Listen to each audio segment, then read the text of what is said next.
Hello everyone, welcome back to cookwithwill.com. It's time for another simple recipe that you can prepare at home even if you're just a cooking beginner. Today I'm making one of my favorite childhood recipes, deep fried cauliflower. My preferred way of serving this dish is with a side of buttery boiled potatoes and tartar sauce. Let's do it!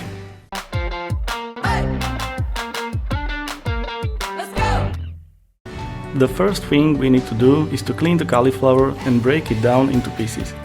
Start by removing the green leaves and the main stem or root. Proceed by cutting through the stems of the individual florets so they separate nicely. You can divide each floret into several small pieces or leave them intact, if you prefer larger pieces. Try to remove as much of the stem as possible from each floret. This will make the breading process easier later on.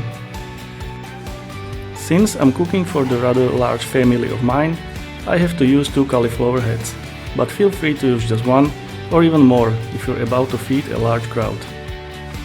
We need to boil the cauliflower pieces now, before breading them. This is a must since the frying process alone isn't long enough for the pieces to cook fully from the inside. Make sure to add a generous amount of salt into the water, which will nicely season our cauliflower pieces as they are cooking. While the cauliflower is cooking, we can start working on the potatoes. All we have to do is peel and cut them into bite-sized pieces. I'm using standard yellow potatoes, but feel free to use your favorite type.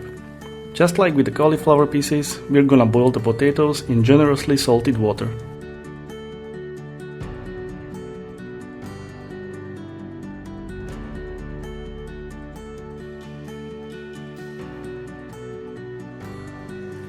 Once the cauliflower is soft enough for a fork to slide in, it's time to take it off the heat and drain. Do not overcook the cauliflower, or the florets will start to fall apart. 10 or 15 minutes of boiling should be enough. Let the pieces cool down for a bit and prepare the breading ingredients in the meantime. I'm going with the most basic way, which is just eggs, flour and plain breadcrumbs. Don't forget to season the eggs with salt and pepper.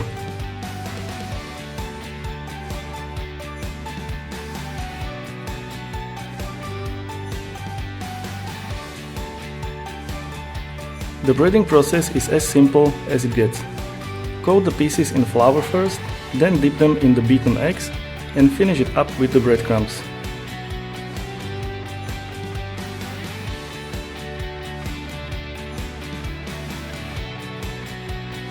My son always loves to help me with this.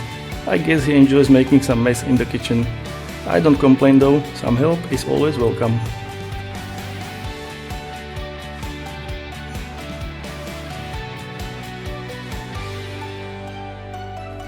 Now it's time to deep fry our cauliflower pieces. Heat up enough oil in a large pan, so even the largest pieces are at least halfway submerged in it. Do not aim for the maximum temperature, as the breadcrumbs would most likely burn. Medium-high is perfect. I like to flip the pieces a few times, until I reach a more or less even golden brown color from all sides.